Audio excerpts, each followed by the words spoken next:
It's ridiculous. Second time. I just walk up to a table. Good evening. Welcome to the City Council regular meeting for Tuesday, August 25th. D. Stiles Elliott, will you please call roll? Mayor Benjamin. Present.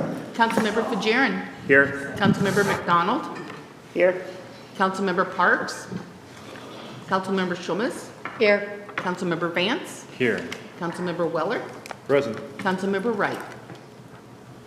Councilmember Wright and Parks are not here at this time. I'd entertain a motion for their being excused. So moved. Oh, we have Ann coming in. Ooh, I know there I'd we heard go. from Councilmember Wright, so. Opposed. So please reflect that. Party's here. That Councilmember Parks is here, and so I'd entertain a motion for us to excuse Councilmember Wright. She did communicate that she wouldn't be able to be here. So moved. Second. With that, any discussion? All those in favor signify by saying aye. Aye. Any opposed? Motion passes. On to Mayor's Community announcements. Coming up, we have on September 12th, our community table. This is our second year of doing this. So the City of Pullman will be hosting the Pullman Picnic on Saturday, September 12th, from 5 to 7 at Kamaikan Street. Pack a picnic or pick up your favorite to-go order and come eat with your community at this family-friendly event featuring live music from the local band, Maybe Tuesday. If you'd like to get involved as table host, volunteer or sponsor, participate business, or participating business, please visit pullman-y.gov/Pullman Picnic to sign up. And this is where we have businesses that will register of different specials that they have going on. And then we are looking for table hosts. These are individuals that will go out and invite people to the community. So as a table host, you would invite at least 5 people to come. And then you would come and we'd give you an assigned area on the table where you would greet people, and then as a part of it, help carry on a conversation among your friends and neighbors and people that you may not have met before. It was a great opportunity last year. Last year we filled that block of Kamaikan. I really want to get enough table hosts that we can turn the corner and into Olson Street too. So I hope people can make that. Pullman Transit changes. Please be aware that Pullman Transit is temporarily operating at a reduced service level. Changes to service include no wheat route or lentil route services on weekday evenings. Core loop route will continue to run until 6:40 p.m. No wheat route or lentil route on Sundays. To mitigate impacts of these changes, the apartment landing campus routes will operate until 9 p.m. on weekday evenings. Dial ride services will also be impacted by reduced service levels. Dial ride schedules now end at 5:30 p.m. on Saturday, and there's no dial ride service on Sunday. As drivers complete training and staffing levels increase, Pullman Transit will prioritize restoring Sunday services, followed by weekday evening services. Pullman Transit is changing our airport bus service after Labor Day weekend. Beginning September 8th, the new Pullman Airporter will require reservations at least 24 hours in advance for service to and from the airport. You can call 509-332-6535 to schedule your ride. For Parks and Recreation, the Pullman Recreation Center is closed for maintenance this week. Friday's senior meals will still happen as scheduled at the senior center. The front desk is open, so if you have questions or need help with fall activity registration, which begins tomorrow morning at 8 a.m. And at the library, we have a garden talk, so bring your homegrown tomatoes to Neal Public Library on Tuesday, September 8th at 1 p.m. for a garden talk and tomato taste test. No tomatoes are necessary to participate. If you don't have a tomato, you can still come do the taste test, in other words. On Tuesday, September 15th, the Adult Crafts Club will be doing Kinu Saiga fabric mosaic art at the Neal Public Library. And this month, they're trying something new and offering 2 sessions, one from 3 p.m. to 5 and one from 5:30 to 7 p.m. Drop into the session that works for you and make fabric mosaics. No sewing is required.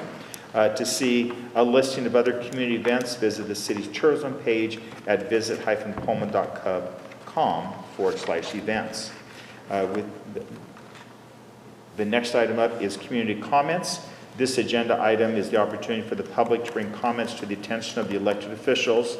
Specifically, this item is reserved for public comments, concerns, or other information not related to a previous public hearing. This agenda item for comments will not exceed 30 minutes in total. Comments to be directed to the mayor or the city council as a body. No comments should be directed to individual council members. In compliance with Washington campaign laws regarding use of public facilities during elections, no speaker may support or oppose a ballot measure or support or oppose a candidate for the election, which includes your own campaign. Any speaker who begins, we will ask to stop. With that, is there anyone who would like to provide community comments? So if you'd like to, please come on up. I saw that you were signing in earlier, and I appreciate that. When you do, if you could please state your name so we can make sure we get it accurate for the record. And with that, each of you will have 2 minutes. Hi, my name is Timo Veronin. I just wanted to say that the recent service cuts to Pullman Transit are pretty ridiculous.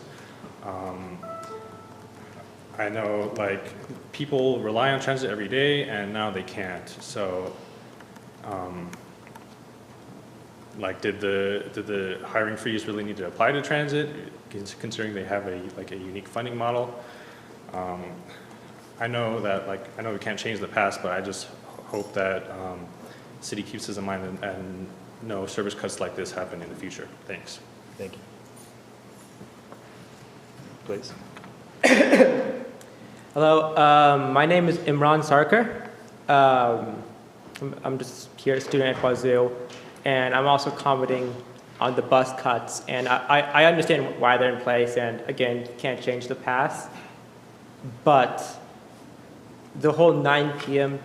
For the campus bus seems like kind of like a misallocation of the limited resources right now. Because like most classes end by 6, and I'd rather have that those 2 buses after 9 going to service like the Walmart, Safeway, so students can still do shopping at night. And the second thing I want to say is also, I'm not sure if there's been any talk about it, but there is, I forgot on the other road, but there is a spot on Terraview Drive. I forgot what road it crosses. I think it's I'm not sure if it's Merman or I forgot what it's called, but it's where the Coog County convenience store is. That gets really, really backed up.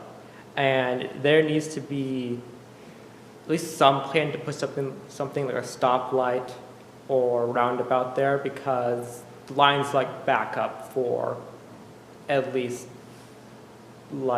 all the way back to my apartment, which is about 300 feet back. So thank you. Okay, thank you. Would anybody else like to provide community comment?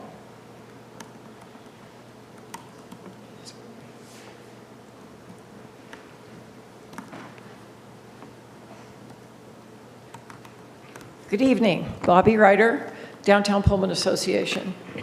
You have a letter before you, and I would like to enter this into the record. On behalf of the Downtown Pullman Association Board of Directors, we request immediate removal of the sentence in the Pullman vacancy ordinance requiring vacant buildings to cover their windows with paper or paint. This request does not need a year-long study. Allowing removal of window coverings is one tangible thing the City Council can do to support economic vitality in our downtown and the entire Pullman community. It is well documented that papered windows in vacant buildings financially harms every business owner in the district. Consequently, it also causes lost revenue and sales taxes collected by the city. Attached for your information and reconsideration is a document titled "Why Covering Commercial Windows of Vacant Buildings in a Downtown is a Problem." This information, with some editing, was presented to the City Council on May 7th, 2026. Should you have any questions, please do not hesitate to contact me. And I also would like to add that not keeping your windows open to view weakens civic identity. Clean windows allow that culture to grow. So I'm requesting that you allow the DPA to continue to work with business owners and to keep the windows inside and out clean and sidewalks swept by working with WSU students through the Center for Civic Engagement. We had over 200 students downtown working last spring. Before the paper went up, the windows were clean. It was very sparkly, and we would like to do that again, but we're not able to. So thank you. Thank you. Would anybody else like to provide community comment? Seeing none, we'll go on to council member comments. And we'll start with Councilmember Vance. Do you have any comments? Thank you. Lentil Fest was this weekend. Welcoming the students back as well was a great time. So thank you for everybody that came out, participated, volunteered. It was a lot of fun. I think that's it for my comments. Okay. Councilmember Fitzgerald. Oh, nice and easy. I have a few. One, just thank you for the comments today. They're important as we finish up this budget cycle. Then also, thank you to everyone who volunteered for the Lentil Festival. A lot are in this room. I know a lot of new ideas were used, and I think it turned out pretty well. I loved the extra food vendors that were there. The extra food options were awesome. And then the entertainment was great as well. I'll be having Debbie Dawson on my playlist for a couple weeks. So thank you for everybody who volunteered. Lastly, I have some great news.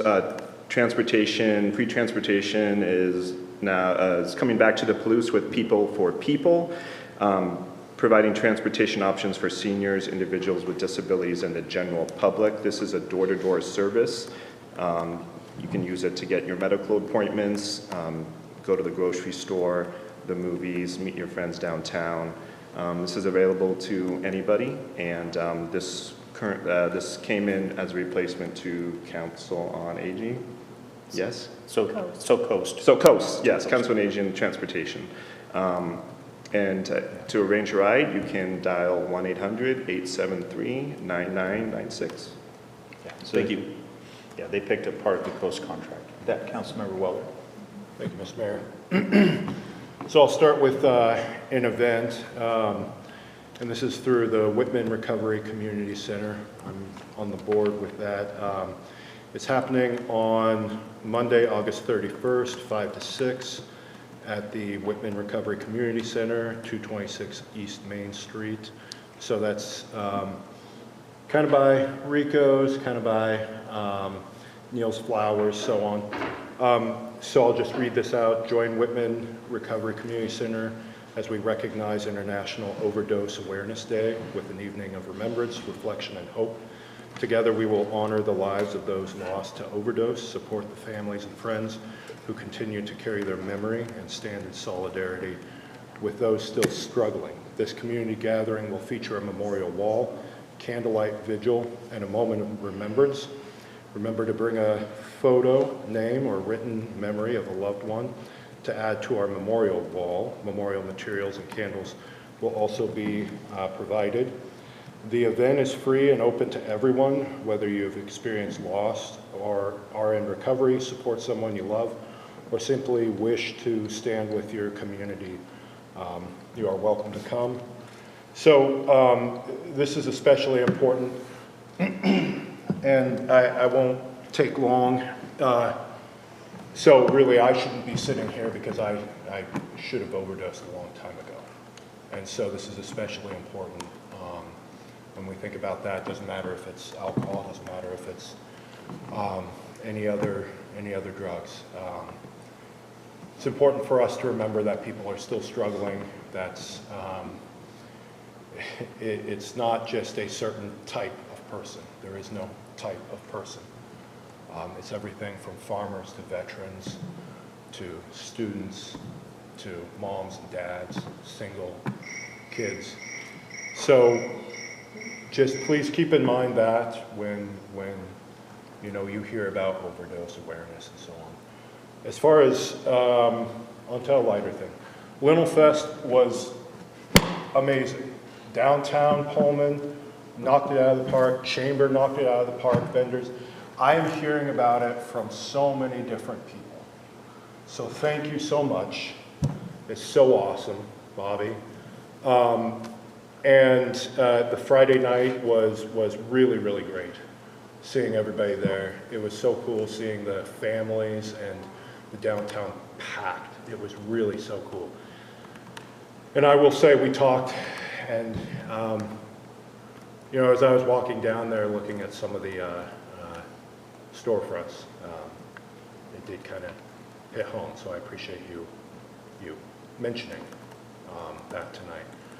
On the bus routes, real quick. First, I dig the shirt, Pizza Planet. Very cool, man. I will say I was looking through our cuts, and I understand why they're happening. One thing that's really important, I know one of the routes was reduced, and that one was the wheat, which goes up to kind of the Walmart area. It goes right past. That's tough for me because a long time ago, the late Pat O'Neill and I worked very, very hard to get the Community Action Center stopped there. And I feel a little bit ashamed that this kind of slipped by my sight. This is something that is really important. And I'm not, I know that tough decisions have to be made, but I want to make sure that when we look at these things, we look at how it impacts those that have less transportation. And that Community Action Center, I had to fight to keep that thing there year after year after year for, God, like a decade. And I really, really hope that we are not going to be slipping back into those types of years. It's exhausting, but I will definitely fight. So I appreciate both of your comments. Thank you so much. So that's all from me. Councilmember McDonald? I just want to give another shout out to the Chamber, the DPA, and the city for the fantastic Lentil Festival. I agree. The bands, both nights actually, were great. Huge amount of tents. I think parade was great. I think it might have been the best Lentil Festival I've been to, and I've been to a lot of them. Another cool thing, welcome back to the students. I actually got to spend a little bit of time with a couple of the ASWSU representatives. I think there's a massive opportunity this year to partner with the students to understand those perspectives and find ways to bring them downtown and for us to support them better as well. Looking forward to that partnership this year. So thank you. Councilmember Parks? Yet another comment about the Lentil Festival. I worked the parade. I check in all the entries with another person, make sure everybody gets out where they need to be, and then the people out there organize everything. I feel too that the streets for that event were more packed than they had been in recent years, probably definitely since COVID, maybe even before. And then I was hearing all sorts of good things about Friday night. I wasn't able to attend, but it was a great effort, a great collaboration, and I'm looking forward to more of those collaborations. Thank you. Councilmember Shumis? Little history. Lentil Festival was started by the first Pullman Downtown Association as a way to show off downtown Pullman and get people downtown. And then it was, unfortunately, some number of years ago, moved out of downtown and moved to the park solely, something that we fought against. My dad came and spoke to council about keeping it downtown. So the last couple of years, the fact that it's moved back downtown for that Friday night has been huge, because we really did feel the impact of that loss, I can tell you that, as a downtown business owner. And, you know, it started here with Mallory. She did a great job. She was thrown into the role. It was the very first thing that she did as a downtown executive director, but it has flourished under Bobby. She went and found all those dance bands for Music on Main. She found the bands for this. This has really been her brainchild, and it was a great night downtown, and I just would like to say thank you. I'd like to say welcome to Brittany at the Chamber, and how excited I am for more new collaboration opportunities. And I am excited with all the businesses that are moving into downtown. I think downtown has a whole breath of life right now that I'm really excited to see. And so I'm just grateful. Thank you. Great. And I too want to echo a great weekend from the Downtown Association, great event on Friday. The Thursday night with the Walk of Fame was great. Tawny, seeing your dad recognized as a part of that. And then the Lentil Festival. And for the chili, we served 320 gallons of chili in 3 hours and 3 minutes. So a lot of people were definitely enjoying the chili. The last thing, there's been a few comments related to the transit, and I wanted to just reread part of what I said. Please be aware that Pullman Transit is temporarily operating at a reduced service level, and that as drivers complete training and staffing levels increase, Pullman Transit will prioritize restoration of the Sunday service followed by the weekday and evening services. So this is because we don't have the drivers necessary to do it, but they're in training to get them there.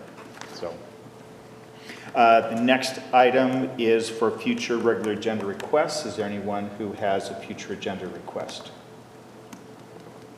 That Councilmember McDonald? Yeah, I think with all of the fires, certainly in Spokane, and then even some of the smaller ones locally, I'd love to see a study session topic where the fire chief and whoever else comes and teaches us, and people on YouTube are able to watch about the emergency alerts, how they work, how people sign up, how many people actually are signed up for them, how we decide to use it, and how often do we use it, and really what he'd like to see for the future, because I know there's been comments about, you know, like what would work better or whatnot, you know. I think, again, I think it'd be super helpful, not just for us, but for people, like I'm sure all of us get questions, so being able to point to people to the YouTube video to watch that detail would also be super helpful. I know the fire chiefs definitely and his department are really busy helping, not just with a great response to the local nearby ones, but all around the region. And so I certainly wouldn't want this to take priority over responding to actual emergencies. But I do think it's a valuable and an important topic, and I think personally, I think a study session would be a good way. With that, is there a second?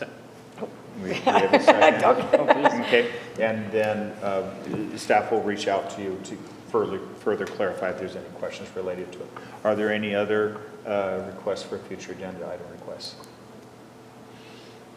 If not, we'll move into presentations then. The first one is we have a Neal Public Library presentation. We have a group coming up with what I consider very exciting news, and looks like Jeff, you'll be kicking things off. I'll keep mine short. I'm not the main event tonight.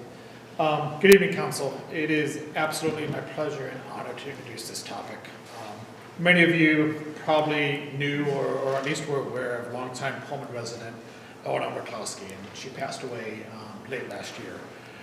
From my understanding, Eleanor, in her entire time in Pullman, was heavily involved in the community as a volunteer, financial support, just an amazing resident of this community. As part of the settlement of Eleanor's estate, an endowment is being established through the Inovia Foundation that will provide ongoing support for Neal Public Library. No actions needed tonight, as the Inovia disbursements won't start till next year. But we definitely wanted to share this generous legacy that has been established in Eleanor's name. And with that, I will actually turn it over to Sue Hins to share a little bit about Eleanor and this amazing gift. And for those that aren't aware, Sue's a former council member, and it's good to see you back in the room.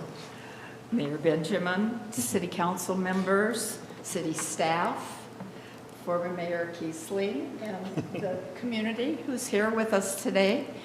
For many years, Karen and I have, with many others, worked with Eleanor McCloskey as she experienced everything in Pullman.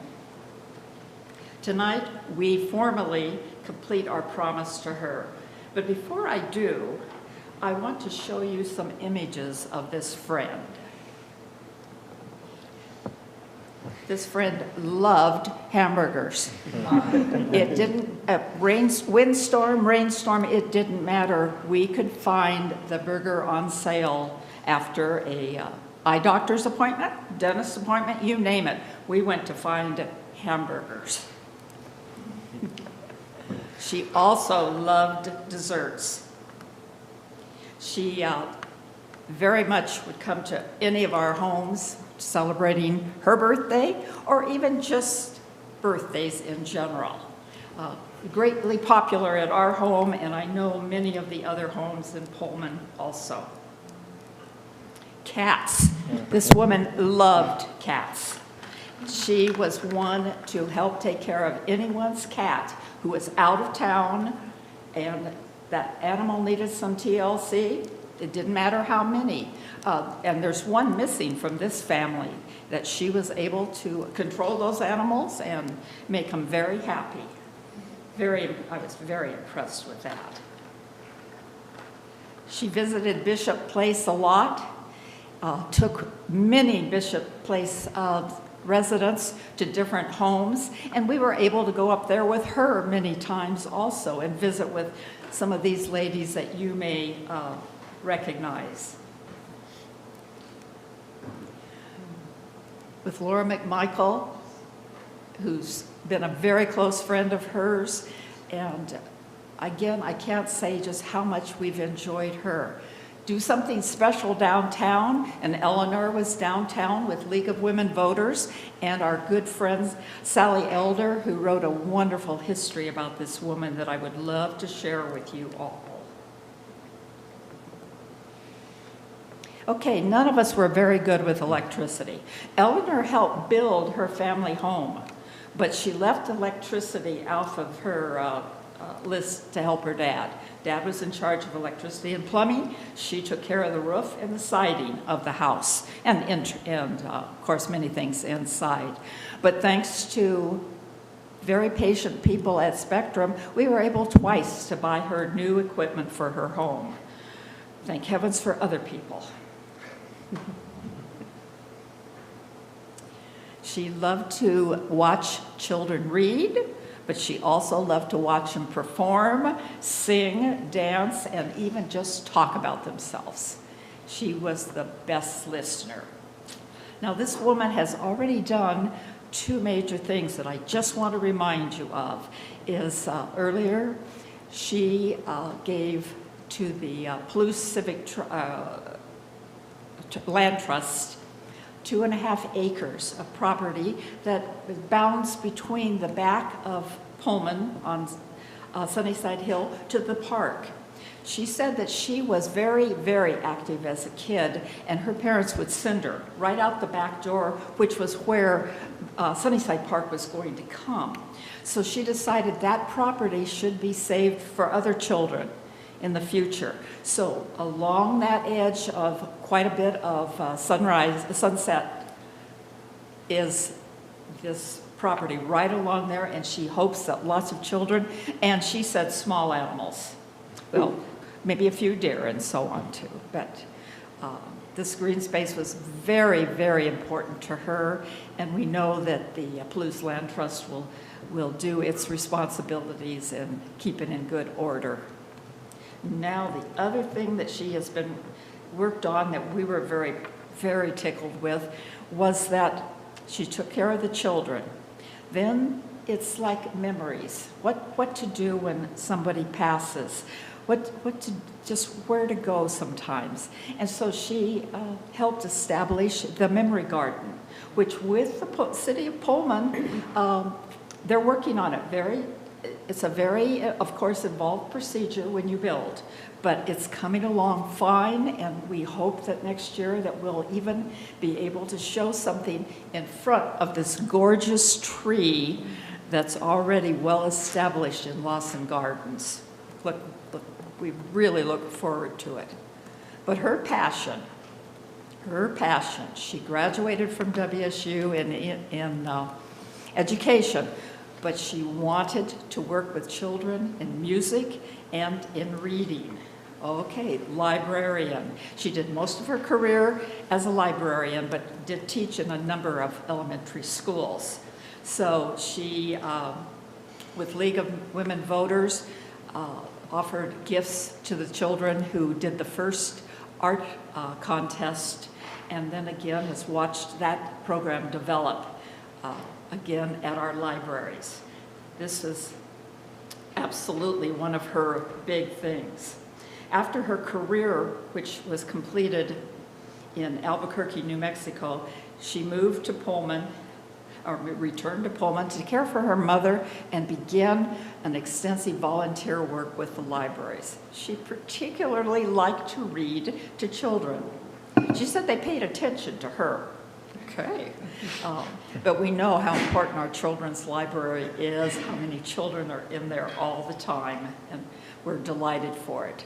So number 3 of her list is something that just sort of astounds me, and I'm so very privileged, as I know Karen is too, to be able to tell you today that one of Eleanor's final requests was a gift to the Neal Public Library. It'll be through Inovia, as Jeff mentioned, and it will be, the total of this gift is $1,478,439.28. So that should be some very, very fine additional items for the programming of Neal Public Library for a great many years. Congratulations. Thank you.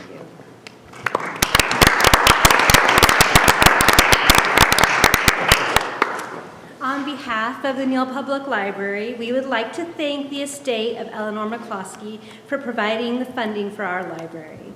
This endowment will help the Neal Public Library continue our mission to provide an open environment in which people have the free access to a wide variety of stories, ideas, information, and opinions. Thank you very much. Thank you, I appreciate it. Councilmember Hens and Mayor Kiesling, thank you for your service in our community, but also for being able to bring this good news for us. We appreciate it, and very much excited. This is an endowment that will continue on, and as endowments are intended to. So it's not just a one-time thing, but because with an endowment, it's going to continue, similar to the Sherrod Foundation that also did an endowment to the library. So we're excited. Any comments from any council members? Other than we're all very pleased. Yeah, very happy. Thank you. Very Just, grateful. it's awesome. Having grown up in the Neal Public Library myself, I mean, it's absolutely a jewel of the community. So thank you. Thank you very much. So the next presentation, this one is continuing our housing discussion. And we have Jenny Samstrom. She is, so if you remember earlier, we had, I have to go back through this right now. We had Jim Harbour that talked a bit about, as it related to hotels, and talked about the STAR report, and we wanted more information related to that STAR report and more of a hotel history. And Jim recommended Jenny to bring that presentation with that.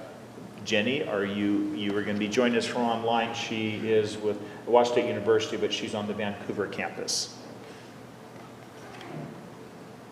All right. Okay, sorry, I had my technology going and then my cursor wouldn't go where I needed it to. Hello. I don't know how I can follow such an amazing donation to the library. I love the Neal Public Library. I've spent 7 years in Pullman, and so I love the Lentil Festival. I love the library. So thank you very much. I appreciate the time today, and I'll try to follow that well today. Okay, so my name is Jenny Sandstrom, and here I need to share my. I'm having issues with my screen today. Okay, hold on. Rob and I practiced this, and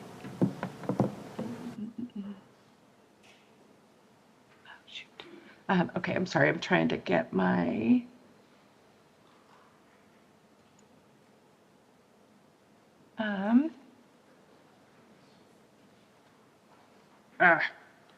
Here, hold on. I'm so sorry. I'm going to have to redo. There we go. Okay. I want to share.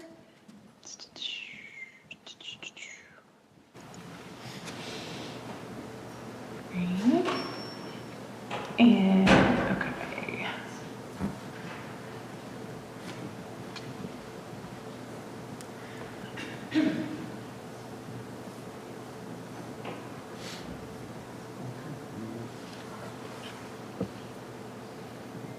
Okay. Okay, Rob. Oh, here we go. There we go. Sorry about that. Okay. Now I'm ready.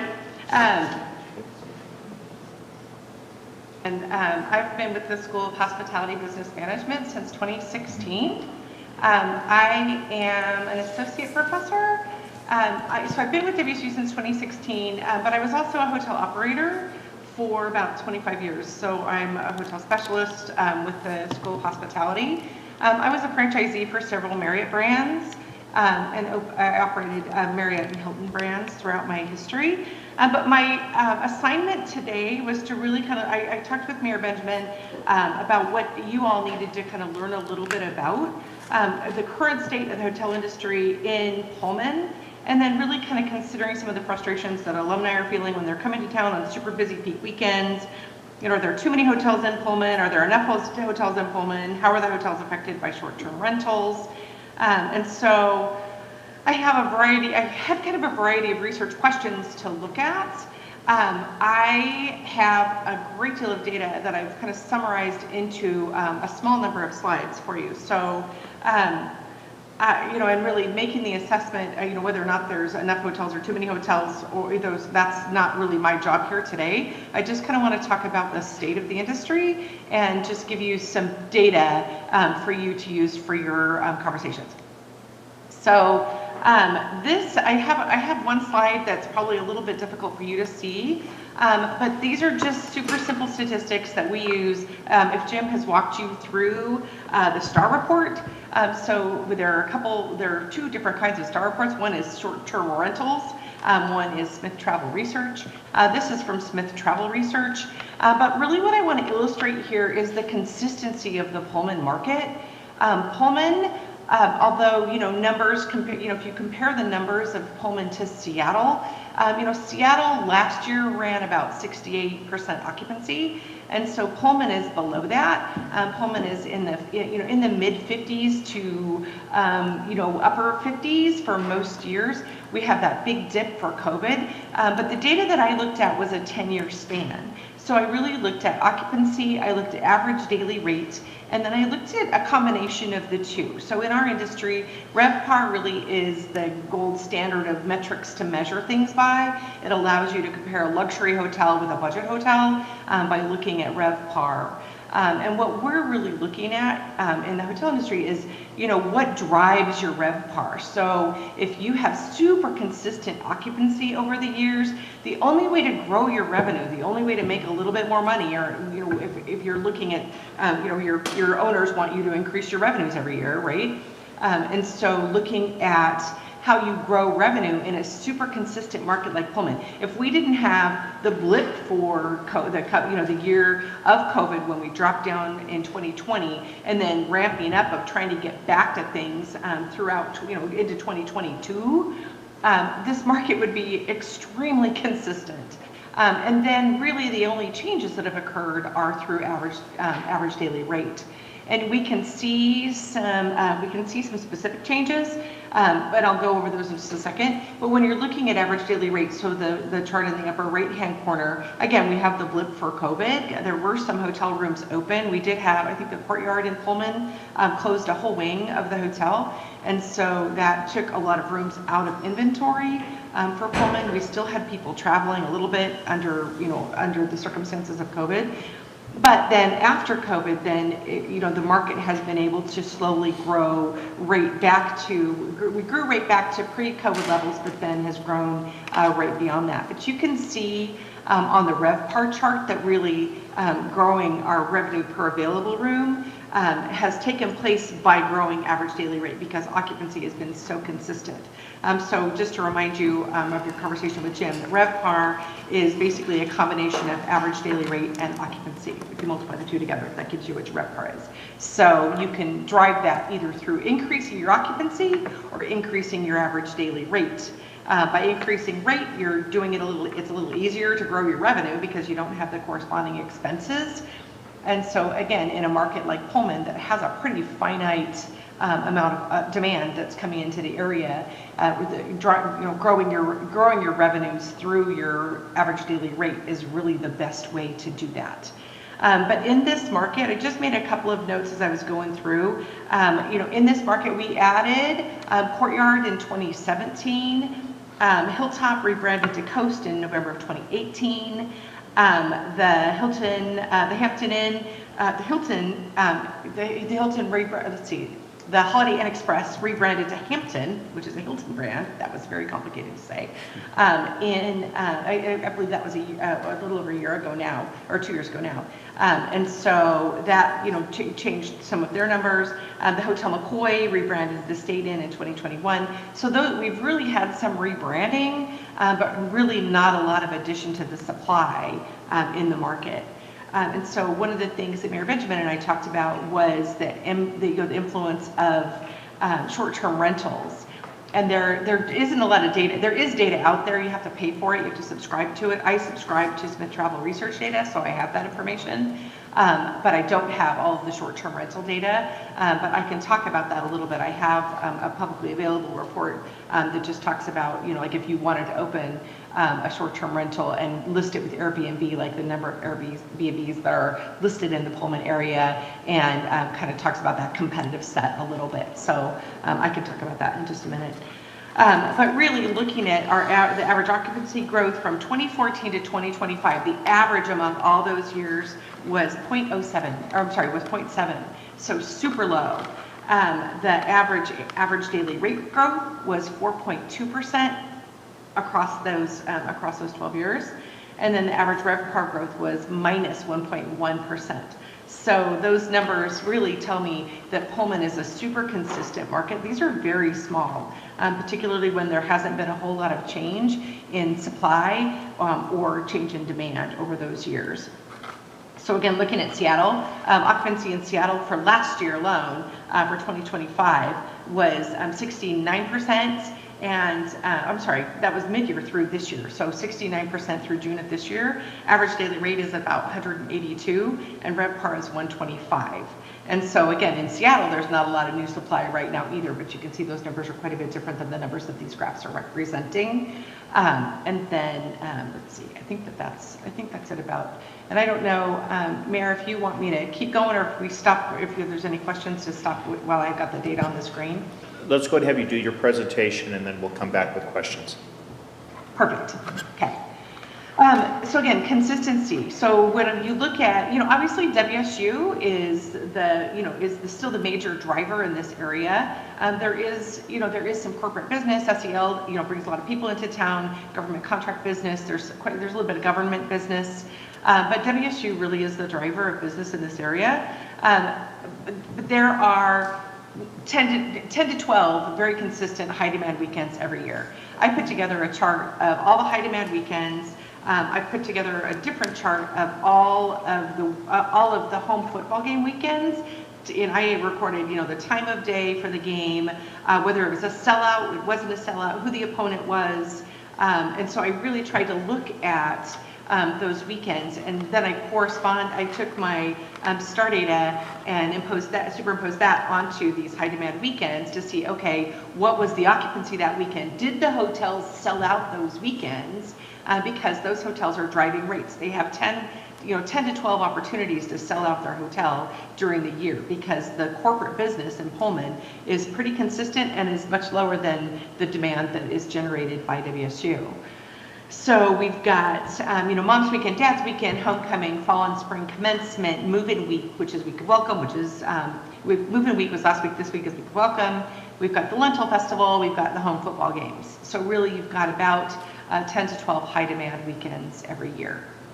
And a lot of the hotels are implementing minimum lengths of stay restrictions, which is a common practice in the hotel business, particularly for an extended stay hotel like Residence Inn, that you protect that business. If you sell out on a Saturday night, you sell out all your rooms for a one-night stay, then you have no protection for those rooms that are staying for multiple nights that you need to sell through that weekend. So it's a challenge. I ran Residence Inns for a long time, and so that brand I happen to know very well.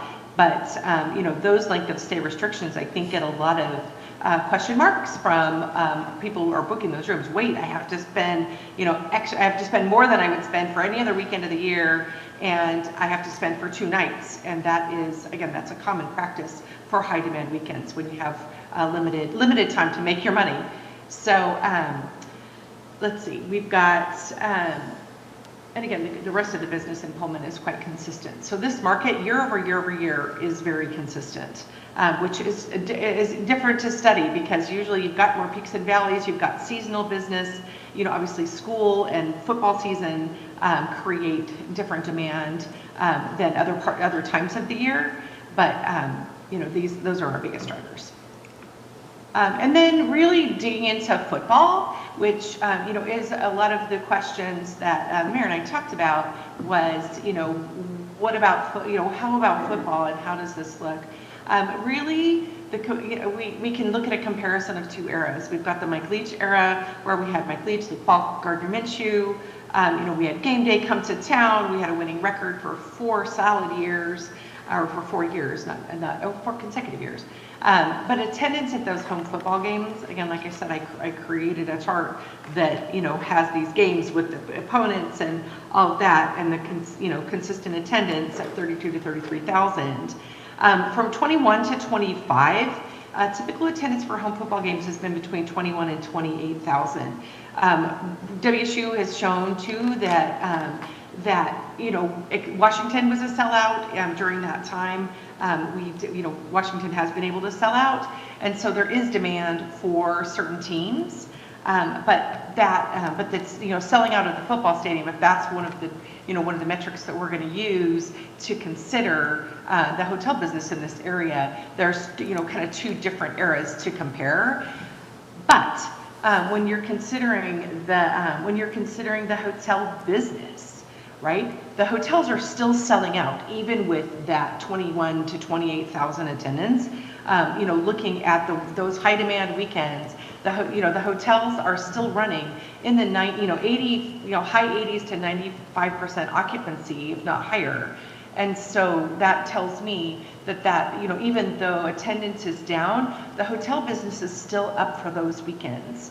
And again, maybe it's a little bit lower than during the Leach era, but really the rates that those hotels are charging, they've got 10 weekends, 12 weekends to sell out during the year, and the rates that those hotels are charging are correspondent with what if you were in a market that was running 90% occupancy for a specific weekend that places would charge. And so I thought that I would see lower occupancies or lower rates, not necessarily lower rates, but lower occupancies for those lower attended football games, but the occupancies are still pretty high.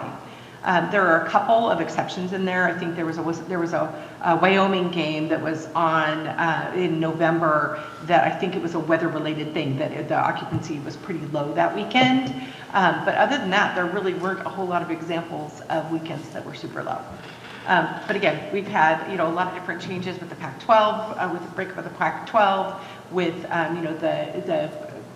with the winning record of the football team and some things like that. There's definitely some differences among those two eras of football. But then moving forward, what's the next, I think my next slide, what does the next era look like? The next era, we don't really know exactly what the next era looks like with doing, with having the Pac-12 and having a new grouping of teams and finding our new rivals and figuring out what that looks like for WSU. And that's what I've got for you today.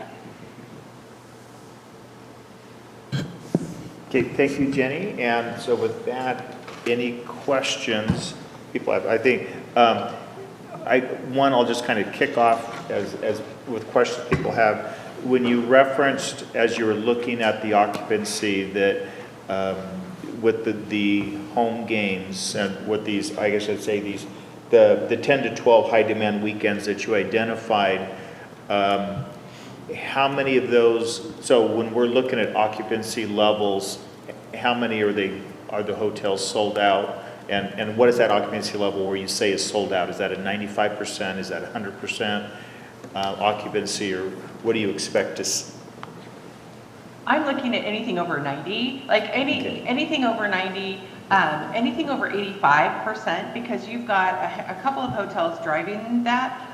You can't see individual hotel data, right? So all the data that I see is aggregated, and so there's no individual hotel data, so I can't tell you that one hotel is performing better than another. My guess is the hotels who are charging the highest rates are running the highest occupancies. But as an aggregated group, I can see all of the home football games. I put together all the home football games since 2014 and looked at which of those were sold out. And there's not nearly as many sold out games in the last, since 2021. But when you look at the occupancies of the hotels, there's quite a few of those weekends, almost all of those weekends, where they're over 85% occupancy. And so using that as a parameter, that indicates to me that there are hotels that are running that super high number versus some that are, maybe not running as full, but something's driving those rates up, or driving those occupancy numbers up. Councilman McDonald. Yeah, I had a question. I think you mentioned that it actually works out better to have higher rates than to have more rooms from a revenue perspective for the hotels. Do you know how that plays into, the reason I ask is, like, we see from alumni and others that people are choosing to stay in, certainly this came up during the short-term rental discussions, people are choosing to stay in places like Lewiston or Moscow, and then inevitably eating and spending their money in part in those places. Do you know how the offset is of like benefit to the community from an overall revenue perspective compared to specific to hotels? Is it like a wash? Is it a win-win? Is it, do you know how that balances out in the bigger picture? So my point about that is really about the fact that if your occupancy is very consistent at 60% for the average for the year, right? If you don't have anywhere to grow that occupancy because demand just doesn't exist in our market besides that 60%, right? So if you're going to grow your revenue, you have to grow it through your through your average daily rate. You have to grow it through making more money, because you're not going to have more people staying at your hotel. And for those hotels that are sold out for a football weekend, they have to get maximum revenue for those nights. Yeah, okay.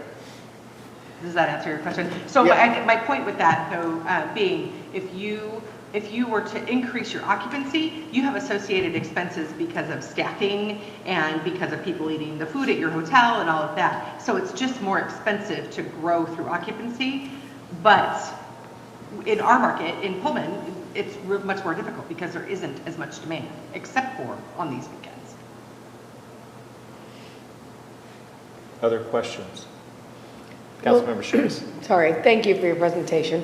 I guess my question when it comes to like short-term rentals is people often talk about short-term rentals on those busy weekends when they cannot find occupancy. So what is the suggestion about the short-term rentals for the rest of the year? Or is the insinuation that it's hurting the hotels or that it doesn't really have an effect on the hotels? I'm just kind of curious because we talk about it. I don't have the data to, I don't have the data to look at that. Yeah. Okay. Yeah, I mean, according to Airbnb, I think there's 120 short-term rentals. Here, let me, if I can pull that up. I think 120 active Airbnb listings, and the occupancy rate is 33.9%. Average daily rate is $294. RevPAR of 103. So the numbers aren't. That to me doesn't sound like that's a huge deal. But again, without really looking at full metrics on that, I can't answer that question. Yeah, thank you. Okay.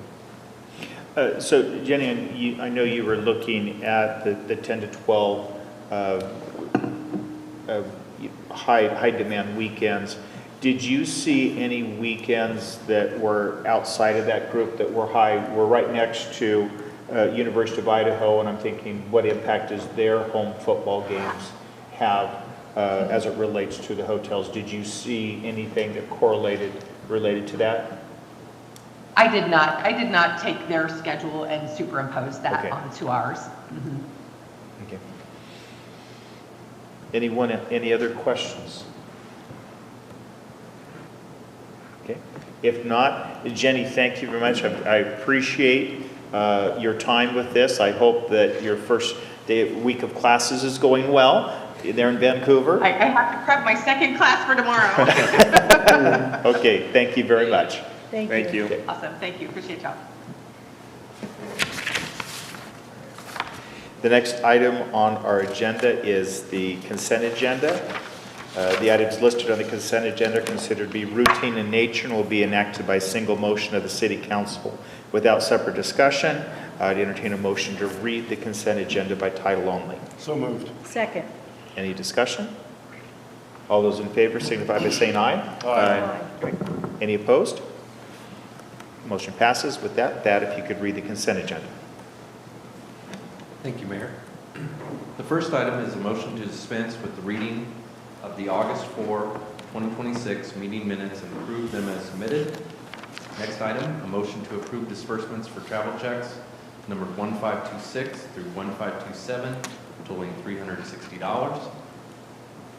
Next, a motion to approve disbursements for electronic transfers numbered 836 through 870, totaling $2,898,514.81. And finally, a motion to approve disbursements for accounts payable checks numbered 2011-35155 through 2011-35350, totaling $1,896,251.55. Do any council members desire to have any items removed from the consent agenda to be discussed separately? Seeing none, I'd entertain a motion to approve the consent agenda. So moved. Second. Second. With that, any discussion? All those in favor signify by saying aye. Aye. Any opposed? Motion passes. Next on to the regular agenda, and I think it's Chief Bashir's.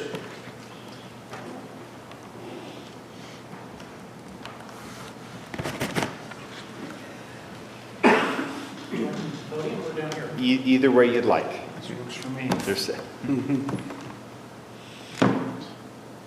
I will speak loudly. There's a mic on the corner there. Yeah.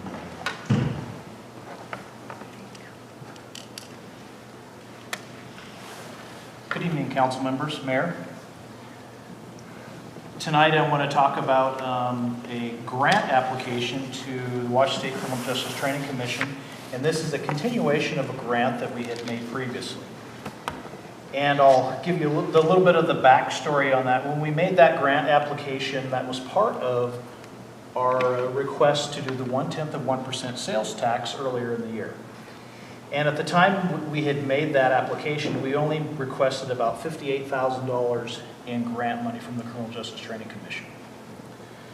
Through that process and developing relationships with the Criminal Justice Training Commission, we became aware that there was substantially more funds available to us, and the Criminal Justice Training Commission had made recommendations to us to expand our grant application. Essentially, what they had told us is that a police department our size is exactly who they were looking to help through this, the House Bill 2015. So the problem was that we had very little time to get that done and bring it back before council before applying again. So I authorized my staff to go ahead and make the grant application and then come back here now to receive approval from council to accept that if we were approved for the grant. Where it stands right now, the Criminal Justice Training Commission did approve our grant application, and pending a council approval, we could move forward. So I'll let you know kind of what the details of that grant are so you can make an informed decision on how we would proceed from here. So the updated grant application includes 75% of the salary and benefits for 3 new police officers through May of 2028. They will pay up to $125,000 per year for each police officer position. They will also pay for 100% of their training and all of their necessary equipment. From the training standpoint, the grant that we applied for, it included the $58,000 that we originally requested. It includes 3 positions for $407,000 and the equipment, $48,944. The total grant revenue that we could receive is $515,309. Excuse me.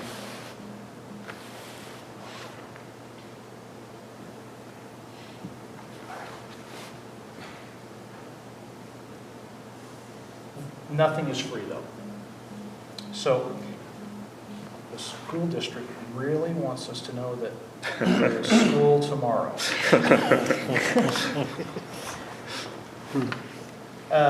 So the cost to the city of Pullman. In 2027, this is if the grant is approved and we seek its full amount, i.e. we hire 3 positions.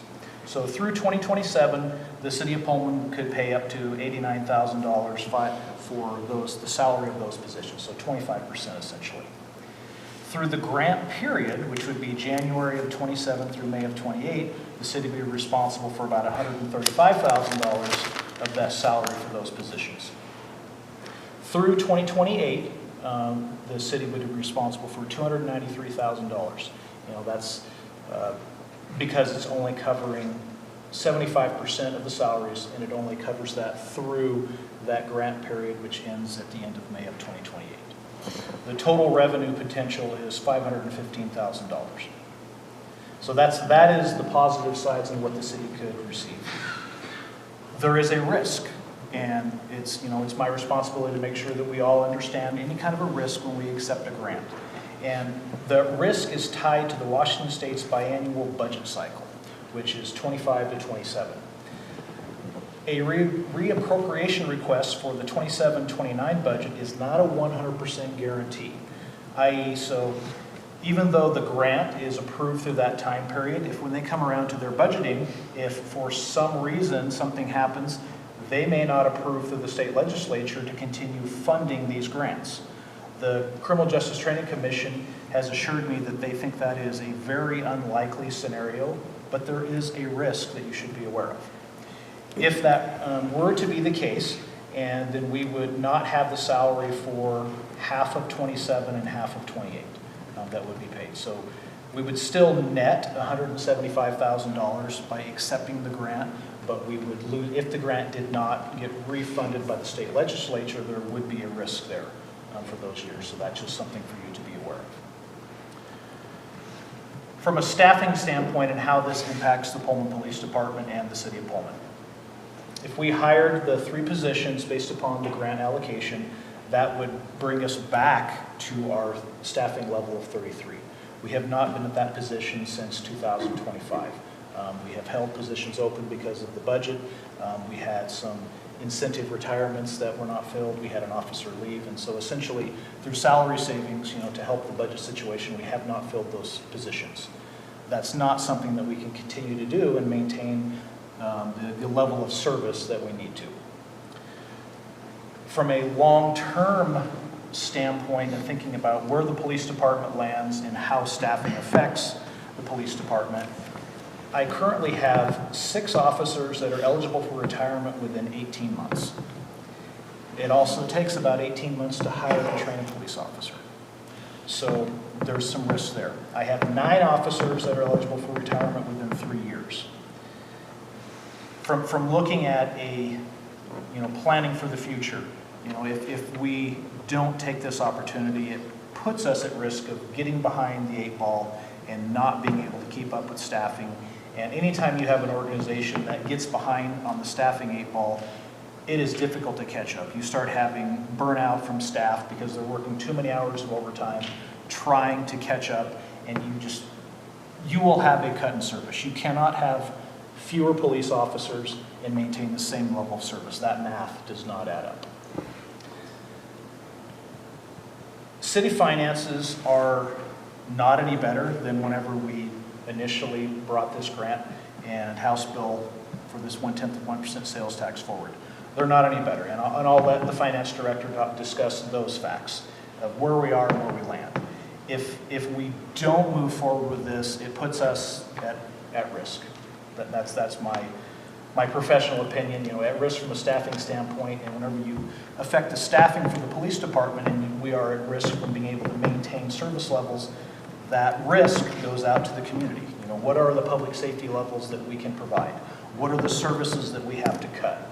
Is it in our detectives division? Are we not able to investigate, serious crimes? Are we not able to devote the time, energy, and effort to obtain convictions for the most serious things, homicides, child crimes, sexual assaults, all of those things? It's not an always and never proposition because everything affects everything within the department.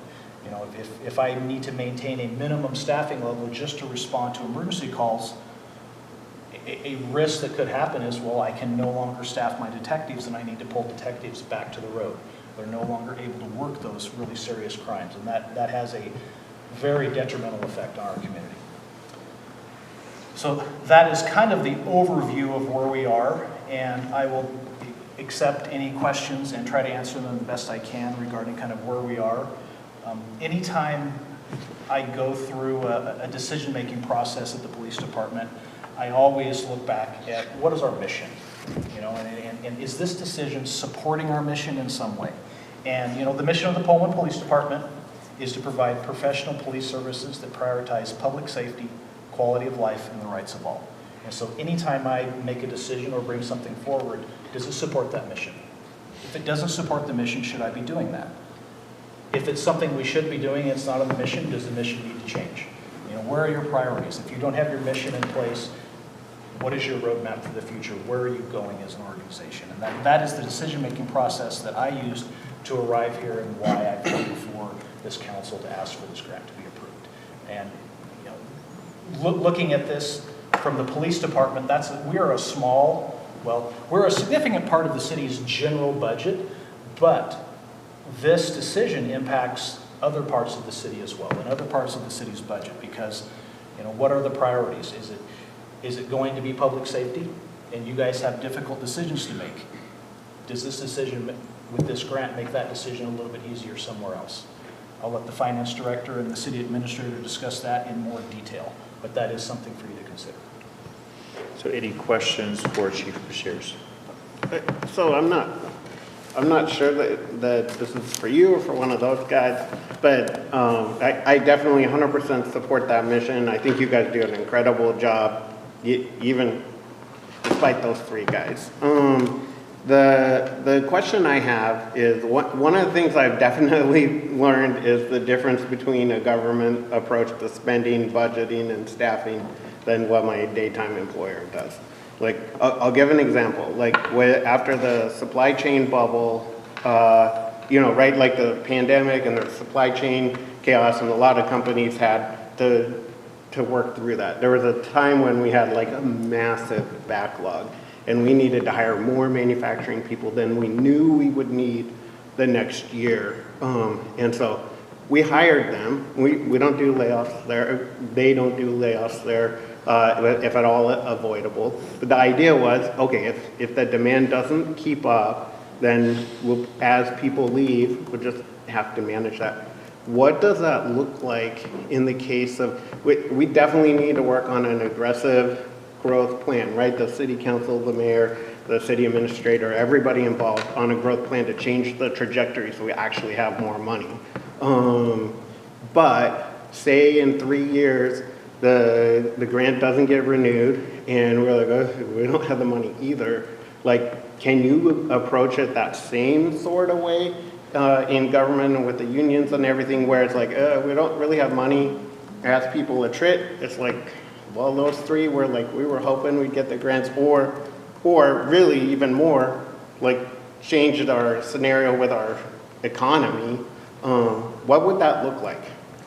Well, from the standpoint of a financial standpoint, I wish that we had the flexibility that a private organization like you work for does.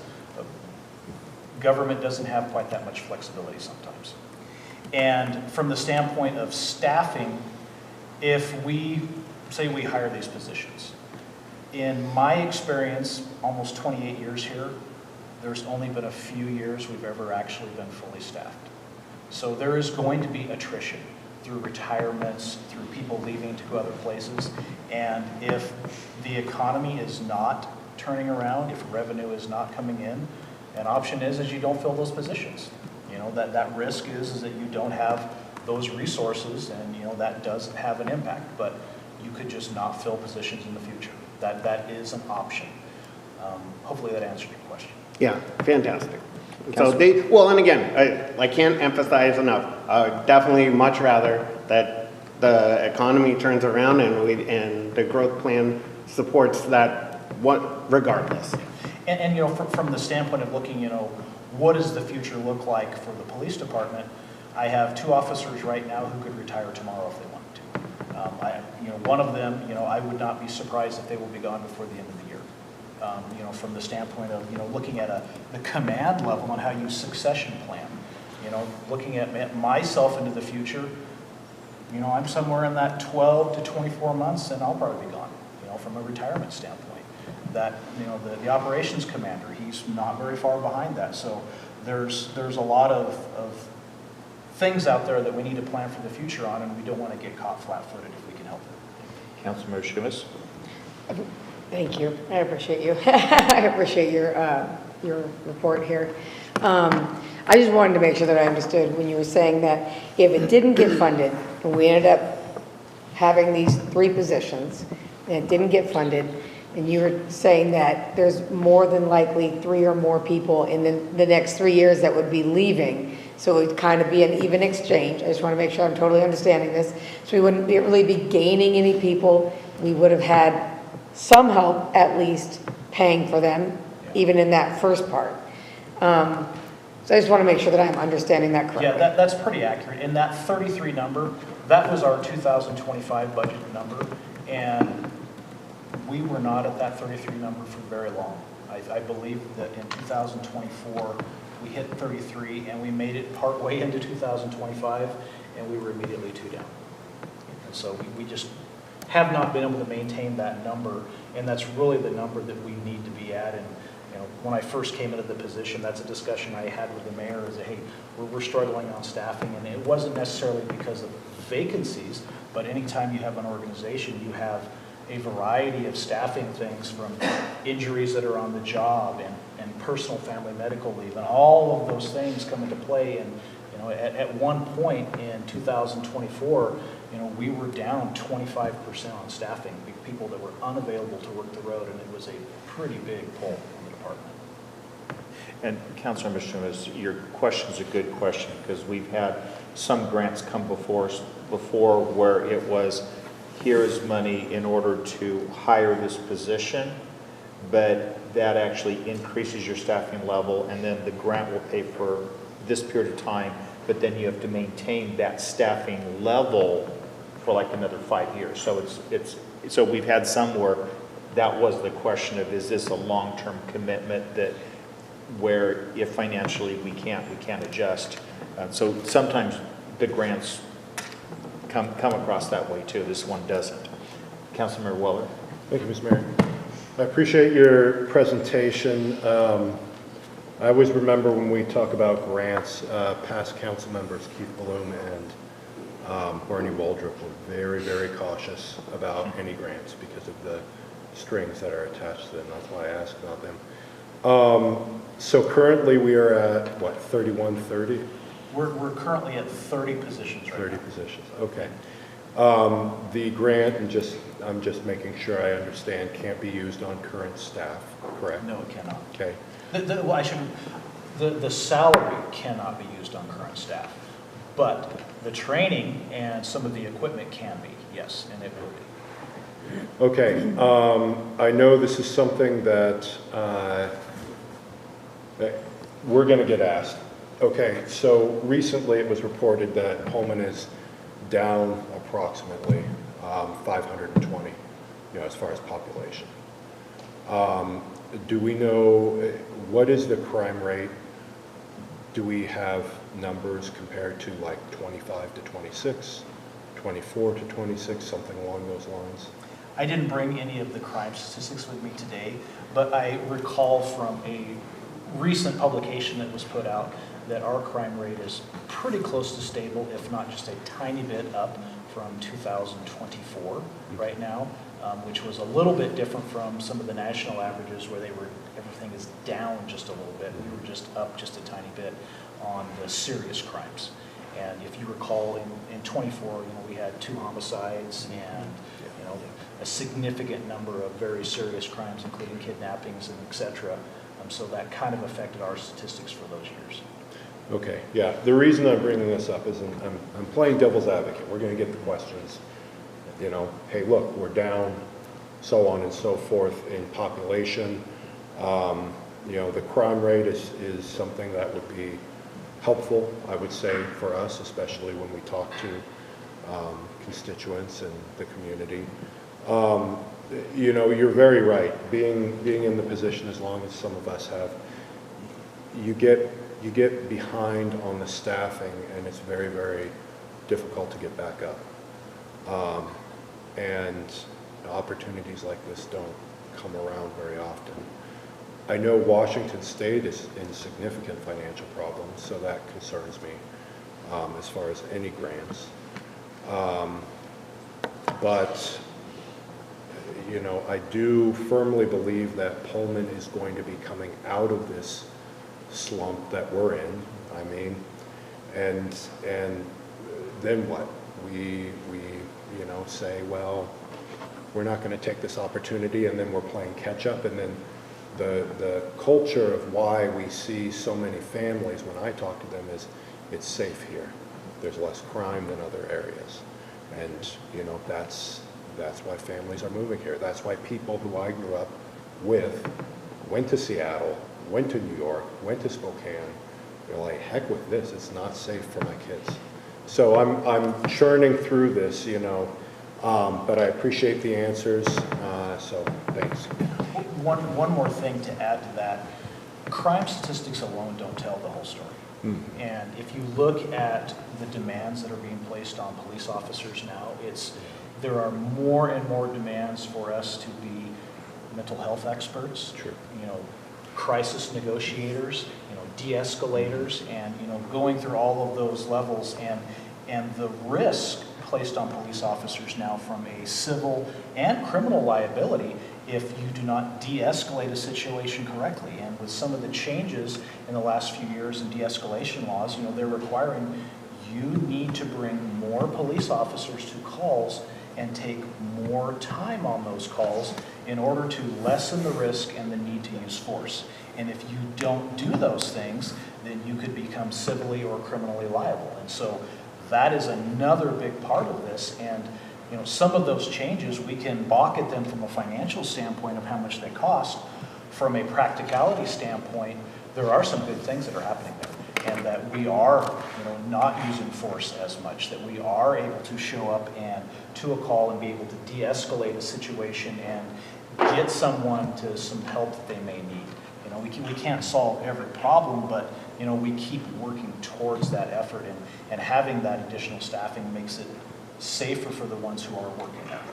And causes less stress on them also. Absolutely. And so one clarification I want to make related to population estimate is we received a population estimate this year that said we were down. The previous year, we got a population estimate that said we were in the top 5 growing counties in the state of Washington. And so I called OFM and said, how can we be one year one of the fastest growing counties and now we're one of the slowest growing counties, type of thing. And they said, well, we don't actually count people. What we do is we look at how many buildings you have, and then we do a population estimate based on buildings. And what had happened is in a previous estimate, they had added buildings into our housing stock that hadn't actually been built. And so they had overestimated, and so it was a correction. It wasn't saying we lost population. So they're going, you didn't lose population, because if you looked at Whitman County, there was no other city in Whitman County that went down. And it's like, how does Pullman go down, but nobody else goes down? And so they said it wasn't an actual population count. It was their estimation model that they use. They did this correction, so they were correcting a number. So it wasn't that we were declining. It was just we hadn't grown as fast in that previous one, but we were still growing. Well, I appreciate it. I just know people are going to look at what's on, the news, the Pullman radio, and they're not going to. And I walked through this with Bill and Evan also, so they understand it too. It's way too complicated to explain in a small segment. It's hard. Councilmember Vance. Thank you for the presentation. My question about the grant is this like a one and done type grant, or would there be a possibility in the future, like we could reapply? There is another application period coming up, and we have been looking at that and evaluating what would be the best way to go forward, and we were pausing a little bit right now to see how this goes now. Okay, thank you. Any other questions of the chief? Okay. With that, is there any other from staff? I didn't think so. Okay. So with that, I would entertain a motion related to this agenda item. Move to authorize the mayor and staff to accept the grant from Washington State Criminal Justice Training Commission for $515,311.73. Second. That if you could, do we need to read the whole thing? It is a motion to authorize the mayor and staff to accept a grant of up to $515,311.73 from the Washington State Criminal Justice Training Commission for the public purpose of providing state funding to Pullman Police Department to support officer hiring, retention, and training, as well as broader and public safety act. With that, any discussion? Real quick comment. Councilmember. As we were talking about this, and as these grants come up, I know there's a lot of fear about where we are now. And I just want to make sure, from myself, when I hear about some of these things, I look at it as it's an investment in what will be coming. It's easy to do a knee-jerk reaction and just say, absolutely not, can't do it. And some things, perhaps that's important to look at. But there's also something like this that comes up very rarely as an investment in the future of Pullman.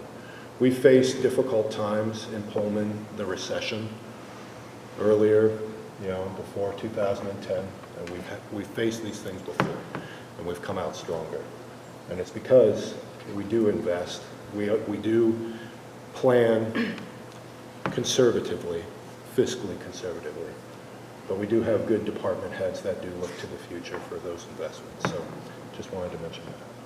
Any other discussion? Councilmember Schmitz?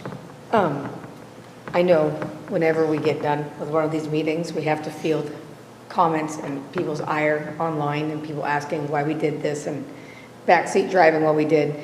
I know when we talked about raising rates on the utilities. A lot of people were really angry the next day, but when Frank was up here and talking to us and he said things are more expensive, therefore we have to charge more, that resonated with me as a business person because that just happens.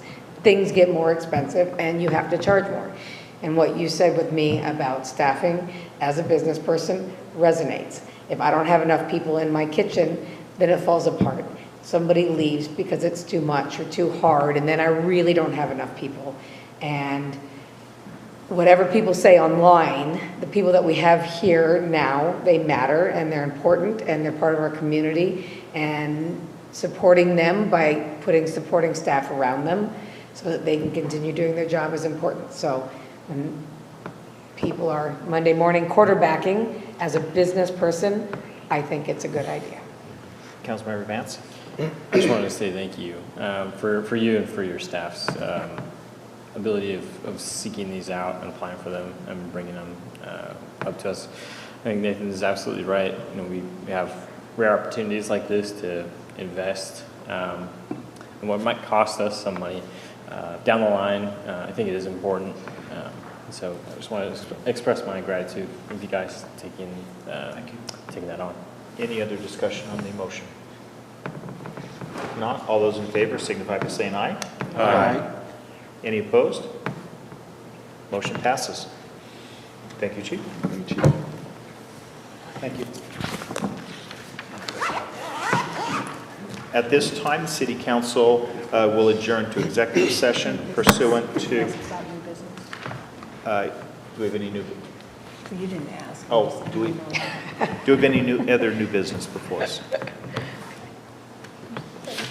You're good. At this time, the City Council will adjourn to executive session pursuant to RCW 42.30.110(1)I to discuss with legal counsel representing the city matters relating to agency enforcement action, or to discuss with legal counsel representing the agency litigation to which the agency, the governing body, or a member acting in its official capacity is a party when public knowledge regarding the discussion is likely to result in adverse legal or financial consequences to the agency.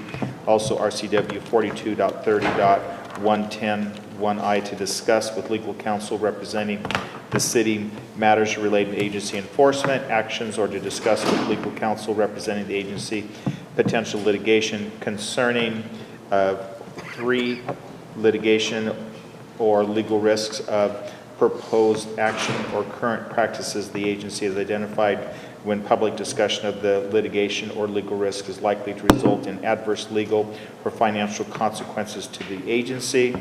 While the provisions for open public meeting do not apply to discussions relating to interpretation or application of labor agreement or that portion of the meeting during which the governing body is planning or adopting the strategy or position to be taken during the course of any collective bargaining, professional negotiating, or grievance or mediation proceedings, or reviewing the proposals made during the course of negotiations or proceedings, the City Council is announcing its intention to discuss such matters in executive session. The executive session is expected to last 60 minutes. If it becomes necessary to extend the executive session, someone will return to announce the anticipated additional time needed by the City Council. The Council does not anticipate taking action following the executive session. It's 6:58 right now. I'll give you a chance, since we're doing 60 minutes, if you need to take a break. So we'll start at, we'll give you 5 minutes, so we'll start at 7:03. That's the longest executive.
It's 8:30. We're extending the executive session by another 15 minutes. I mean, sorry, it's 8:03, extending by another 15 minutes.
It's 8:15. We're extending the executive session another 10 minutes.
It's 8:28. I'm calling the council back into session, and at this time, I'd accept the motion for adjournment. Move to adjourn?